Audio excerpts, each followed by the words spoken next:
سلامونه، خدای دې وکړي چې روغ او جوړ اوسئ.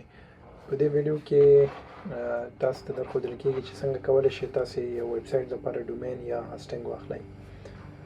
د ډومین یا هاسټینګ اخیستل لپاره که چیرې تاسې ګوګل ته لاړ شئ، د ډومین رجسټریشن ولیکئ یا ویب هاسټینګ ولیکئ، نو په زرګونه کمپنۍ شته چې تاسې کولی شئ د هغه کمپنیو په مرسته ډومین واخلئ او یا هم هاسټینګ واخلئ. خو په دې ویډیو کې زه غواړم د shamshartech.com ویبسایټ د لارې تاسو ته د ډومین رجسټریشن او هاسټینګ اخیستلو طریقه در وښیم چې په عموما کې نورو ویبسایټونو کې هم تقریبا ورته طریقه ده. نو ټولو لومړی اول ځو www.shamshartech.com ویبسایټ انټر کوئ په براوزر کې. چې تاسې به حتما نوي یاستئ دغه ویبسایټ ته، هر ویبسایټ ته چې لاړ شئ باید اکاونټ ولرئ. د اکاونټ جوړولو لپاره رجسټر یا ساین اپ بټن باندې کلیک وهئ. دلته راځو رجسټر باندې کلیک وهم، خپل نوم لیکم، ایمیل اډرس لیکم او همدارنګه یو پاسورډ خپل اکاونټ لپاره ټاکم. نو رجسټر بټن باندې کلیک وهم، نو زما اکاونټ رجسټر شو. د رجسټریشن سره عموما چې تاسې کله په ویبسایټونو کې اکاونټ جوړوئ، نو تاسې باید خپل ایمیل هلته هغوی سره ویریفای کړئ. نو د ایمیل ویریفیکیشن لپاره تاسو ته په دغه شکل باندې یو ایمیل راشي او ویریفای یور ایمیل اډرس باندې به کلیک ووهئ تر څو ستاسې اکاونټ ویریفای شي، ایمیل اډرس هم هغوی سره ویریفای شي. نو د کلیک نه وروسته دا د ماته پیغام راغی، یور میسیج وښوده، یور ایمیل هاز بین ویریفاید. زما ایمیل ویریفاید شو. نو اوس زه کولی شم چې ډومین واخلم یا هاسټینګ واخلم.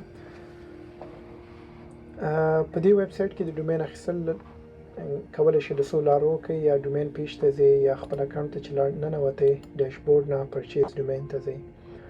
نو زه راځم ډومینز ته. کوم ډومین چې اخلئ تاسې د هغې ډومین ادرس دلته ولیکئ. مثال په طور که زه وغواړم google.com واخلم، نو که چیرې زه یې سرچ کړم نو دا به ما دپاره ان اویلیبل وښیي. ان اویلیبل معنا دلته دا ورکوي چې دغه ډومین مخکې نه رجسټر دی، یعنی بل چا اخیستی دی، تاسې نشئ کولی دا واخلئ. نو تاسې باید یوازې هغه ډومین اخیستی شي چې اویلیبل نه وي په انټرنیټ کې، بل چا نه وي اخیستی. مثال په ډول زه غواړم یو نوی خبر .com په نوم باندې یو ډومین واخلم. نو سرچ مې کړه، نو دا ماته اویلیبل دی، زه کولی شم واخلم. هغه ځکه چې بای ناو بټن ماته اوس الاو شوه. نو زه غواړم .net کې .org یا .com کې، زه غواړم .com کې واخلم. نو دغه واخلم، بای ناو باندې کلیک وهم. نو دا زما کارت ته واچول شو. نو اوس مې یوازې ډومین خپل آرډر ته واچوم. نو زه باید هاسټینګ هم ورسره واخلم. ډومین یوازې د یو ویبسایټ ادرس دی، خو هاسټینګ کوم ځای کې چې د ویبسایټ ډیزاین فایلونه پراته وي، نو تاسې باید یو سرور ولرئ. سرور اخیستو دپاره یا ویب هاسټینګ دپاره زه راځم یا په پرچیز ویب هاسټینګ باندې کلیک وهم یا دلته ویب هاسټینګ باندې کلیک وهم. هر کمپنۍ یا هر ویبسایټ بېلابېل پلانونه لري. د دې پلانونه لکه د موبایل سیم کارت پیکیجونو په شکل باندې دي. هر پیکیج خپل مختلف فیچرز لري. د مثال په ډول دلته 3 پلان دي، پلان 1، پلان 2، پلان 3. پلان 1 په $90 د کال تحویلیږي. په دې کې 15 ایمیل اکاونټونه دي، 1 GB سپیس دی. خو که چیرې پلان 2 وګورئ، په هغې کې 15 ایمیلونه، 10 GB سپیس او د هغې قیمت بیا $110 د کال دی. زه غواړم دغه بیسیک یا پلان 1 واخلم. نو پرچیز باندې کلیک وهم. دلته اوس مانه پوښتي چې دغه تاسې هاسټینګ چې اخلئ دا کوم ډومین دپاره اخلئ. نو زه ورته هماغه ډومین نوم لیکم، نوی خبر .com اخلم.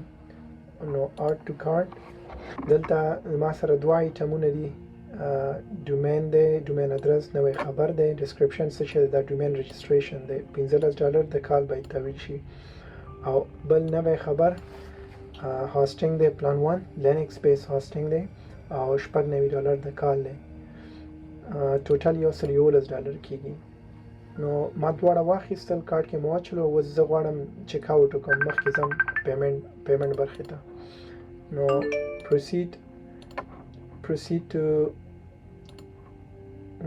proceed to payment کلیک وهم، اوکې کوم.